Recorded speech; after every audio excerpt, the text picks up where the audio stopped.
diyey in isagu u tartamayo xilka madaxweynenimada Somaliland. waxa weeye xusbigayga imika musharax buu leeyahay Allahu yaclam mustaqbalka siyaasaddu way isbedbedeshaa marka hadda arrinta imika comment ka bixin maayo laakiin soo faar anigu imika magaranaysaa wax tartan ku jira ma jiro laakiin hamimi kugu jira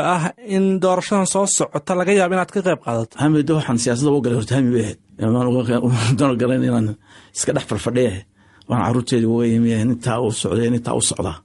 waa hamiga waa hami qaran weeye qarankaasna waxa weeye waa in fikradaada socotaa weeye fikradaada amba waa adu fulisaa amba waa inuu qof fikradaada qaata fuliyaa magaani taasa way muhiimadeedu qarankan hadii goor aan horeysiya in badan khilaaf ayaa taagnaa xisbiyada dhexdooda oo ku saabsanaa muddada doorashada oo hadda sidaas sheegtay laga soo gudbay hadda waxaa Soomaaliland si weyn looga hadal hayaa oo taagan khilaafka u dhaxeeya xisbiga talada haya kulmiye dhexdiisa adiga sidaad u aragtaa khilaafkaas horta waxa weeye marka arrintaas aad iyo aad baan dadku warwar u gelisay waxay tusay calaamada oo maqanaysa destabilization anagoo ka soo baxnay murankii magaranaysa doorashooyinka kordhiseedii haddana aanu haamihii galay haddana aan murankani galay dadka waxay tustay picture xun taswiir xun hasaate waan ka raariday arrintan waa arrin internal waa arrin xusbi inkastoo xusbigu si xun u maamulay oo ka dhigan arrin qaran oo campaign ay galeen oo loo baahnay campaign ganan golo dhexe oo 400 qof oo fadhiisanaya in magaranaysa la isku campaign gareeyo oo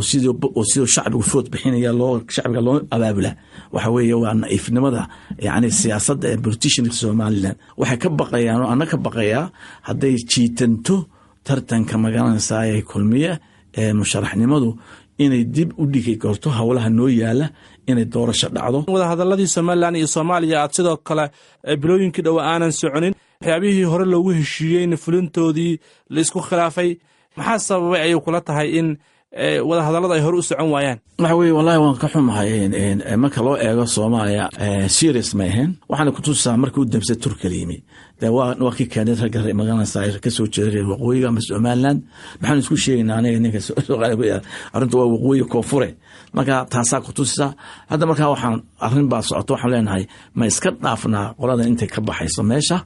oo mas'uuliyad dawladaha kale mesela labada dawladood waxay ku jiraan hadda magaranaysa doorasho intaanu gaarin final stage-ka wax badan baa la wada qabsan karaa oo dadka la isku fasaxi kara magaranaysa tacliinta culture-ka security-ga wax badan baa wada qabsan kara in aanu bridge mount dhisin digidaarkii baarleene waxaan anagu gurigeyga talada qabanna ma ogtahay laakiin wuu nala garan way xasan insha Allah taala qaarna la garta ayaa iman doona